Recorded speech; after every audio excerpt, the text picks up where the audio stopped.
So, quick video. I'm in my room, doing absolutely nothing. I've been resting all day on my cell phone. I'm doing a lot of organizing. I just reorganized the main page on my cell phone. Big deal.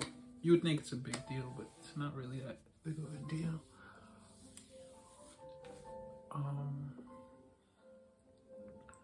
So I wanted to talk real quick about decentralized banking.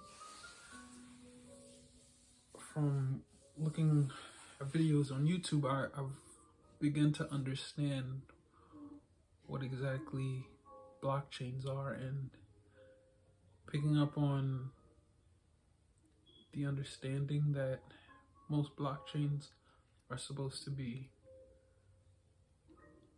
the wave of the future because of Bitcoin and Ethereum, Litecoin, all different kinds of cryptocurrencies. It's unfortunate to see decentralized banking taken away, or being taken in the wrong way. Let me explain. From looking at where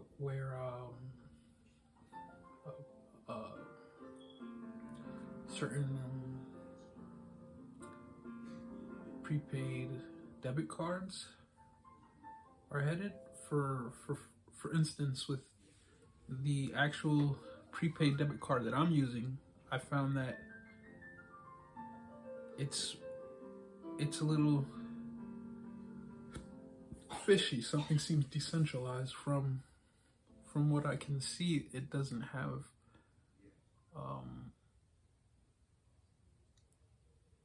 the right kind of action going on with. The thing about cryptocurrencies is that they're secure because the institutions that create the money have the ability to prevent fraudulent charges, which is the whole theory about what a bank can actually do. They're corrupt institutions, but that's the exact conversation that breeds criminal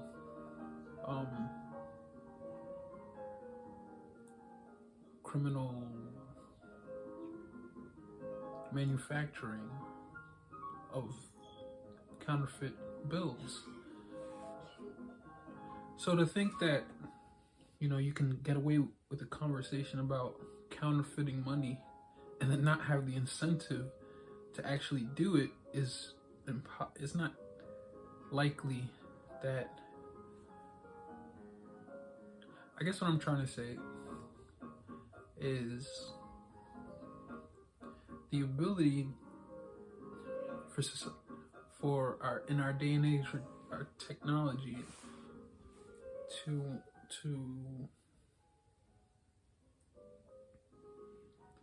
want to enjoy the idea behind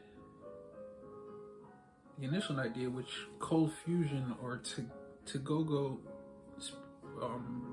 on YouTube spoke about, which is the idea that we should all have or it is natural to think that, or it is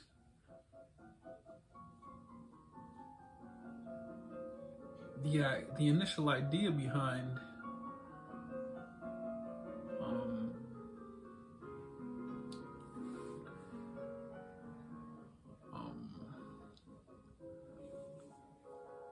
living the kind of life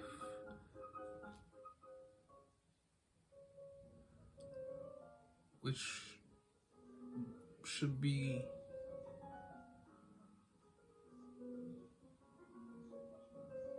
free from worry, which is the idea that the world is should be centered around the idea, the behavior that cryptocurrency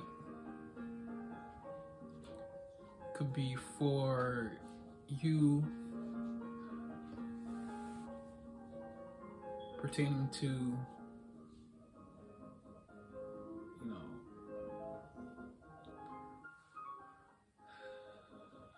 eternity.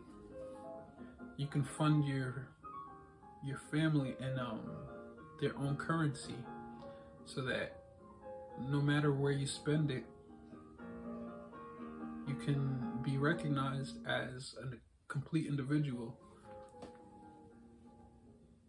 Trying to grow in a universe isn't a normal idea, but when the understanding behind Bitcoin arose, which was an original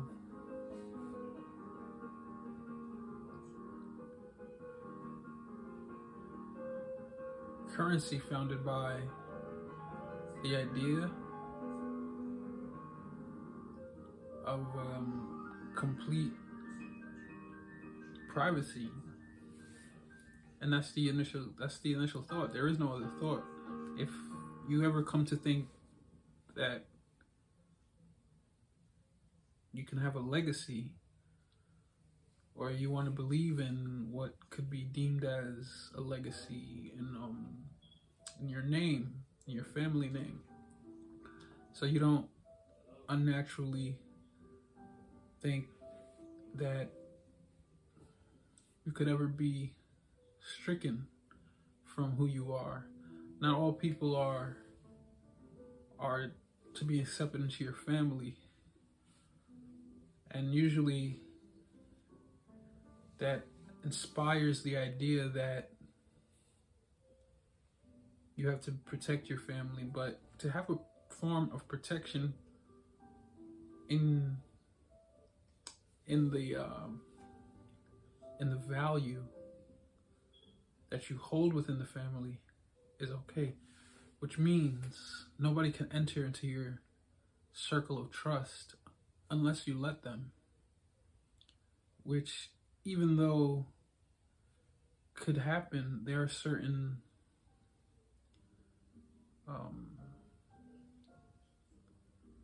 precautions that are placed so that nobody can actually, be in your legacy, as long as you bear the child. And it goes to such an extent to even include,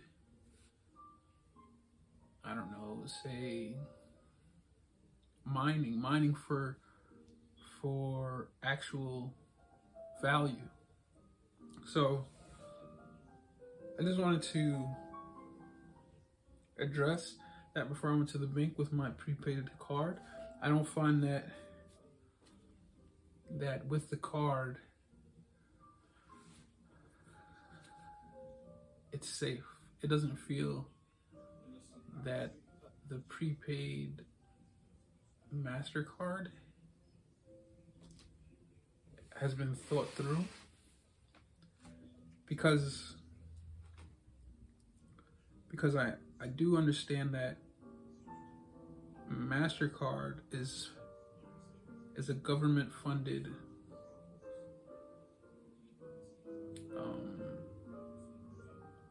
corporation, just like Visa or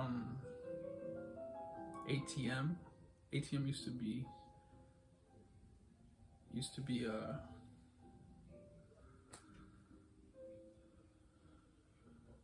union, a credit union, right? I don't even know the word exactly. It slips through, time and space. But there's a lot of different types of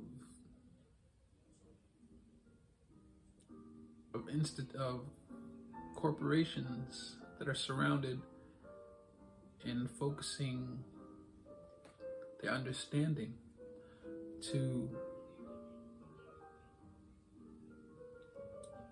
actually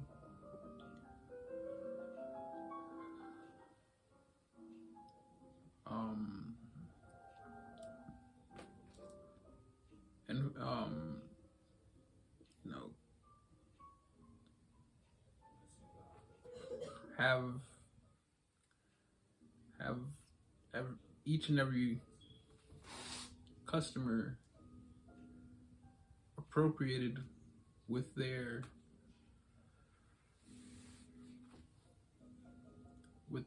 natural Shemnu forever, joyous, on the day 21 years ago. Happy, let me see.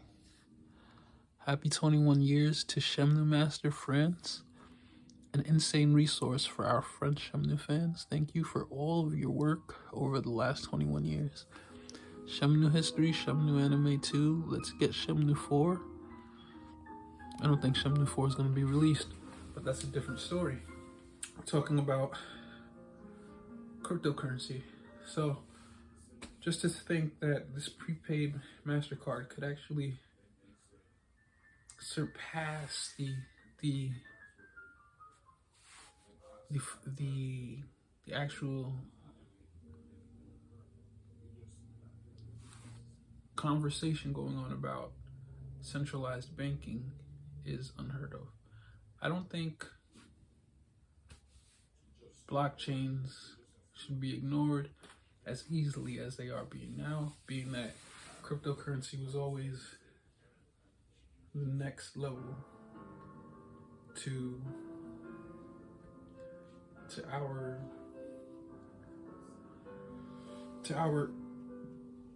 understanding on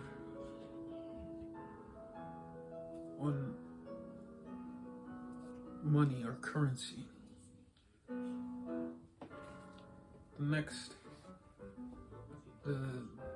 The fear that I have right now is, how can decentralized banking ever be a reality when you're doing it just to ensure the idea that, of course, NetSpend could be a bank. I don't know that, but what I do know is that it's still a prepaid MasterCard, and because it has a routing number and a direct deposit,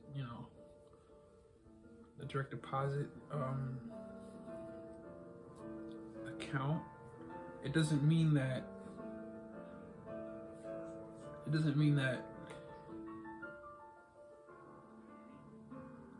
those qualities are all that is necessary for a company to call itself a bank. I already have a Green Dot account, and I know Green Dot Bank was a corporation on the rise, along with TD and Washington Mutual. When Washington Mutual dipped into the stock market, TD,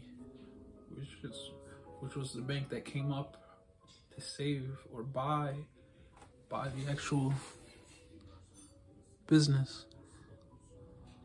There's another account, Vantage A. Congratulations, you won. Click here to receive your prize. So this is more nonsense. I don't need to read that right now. But what I do need to finish talking about is the fact that this prepaid card just arises the idea that decentralized banking is being taken out of order. So there has to be a better understanding around that subject. I don't want to think that this can actually ever take place. But who's to say that these things, these rights are being protected?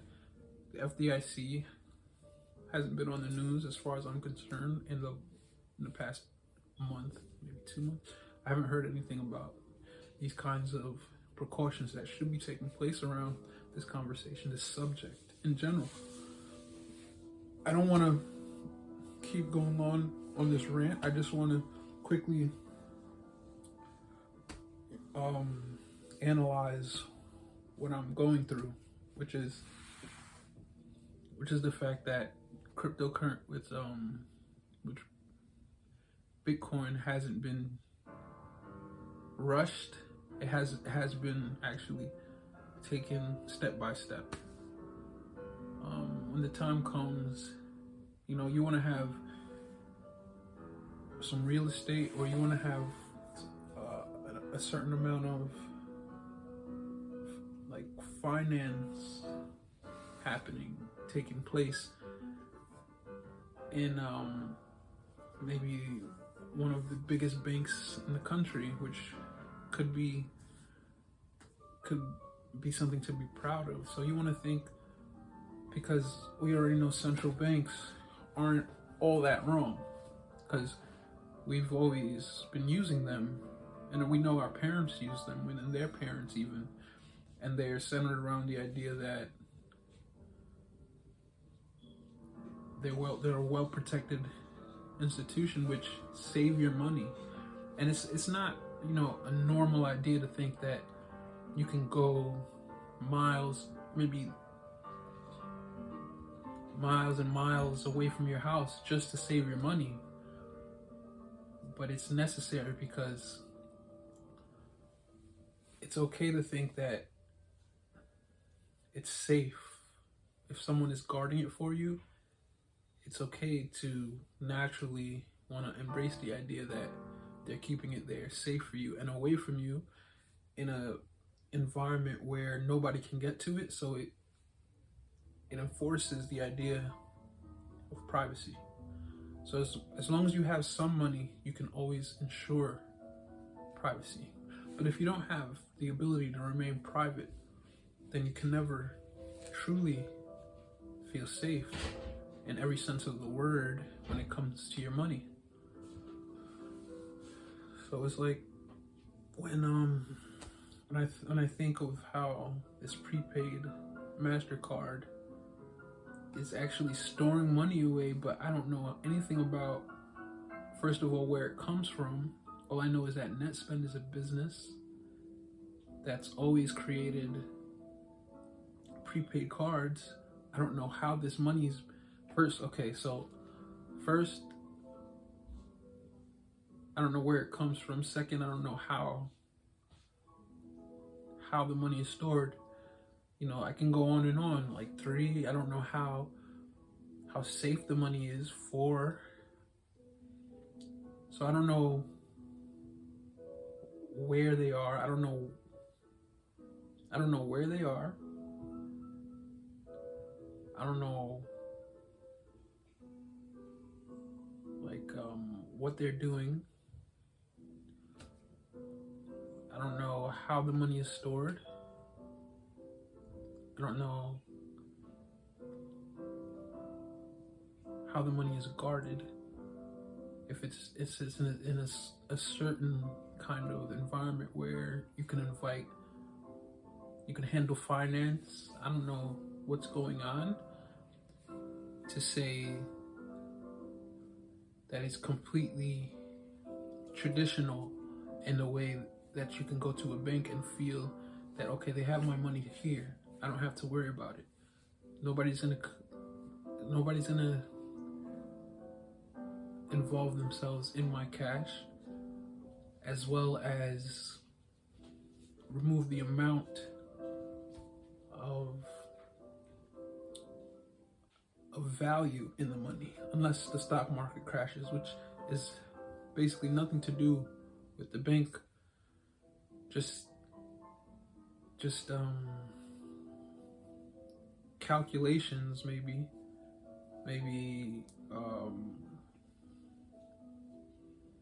devaluing, but it can't change the actual amount, which is the important thing. If you know that the generation isn't going to go anywhere. Granted, that's happened before. We've seen Charlie Chaplin, for instance, in those old black and white movies, how he just transports himself into the 1920s. If you took $1 today and transported yourself into the 1920s, you could find maybe a quadruple value. So you can have that $1 turn into and buy you so much who's to say it's only quadruple? It could be, because this is before the Depression. So now we're talking about, you know, maybe hundreds of dollars. So I want to say tenfold, but that's not even enough. So just to think that I could be dealing with decentralized banking without a blockchain is something I wanted to be aware of. So I took this video to remember what I want to go and research on YouTube. So this is it for now. I'll see myself later. I have to go to the store right now. I'm gonna take a walk. I don't really want to go, but I have to. I promised I would. It's November 30th, 2022. It will be December in a few days. I wish I could put the Christmas lights up, but I don't think I'll be doing that this year again, because it's so much work and it's so much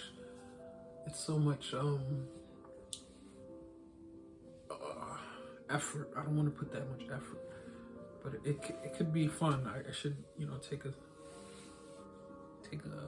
look about what I want to be doing.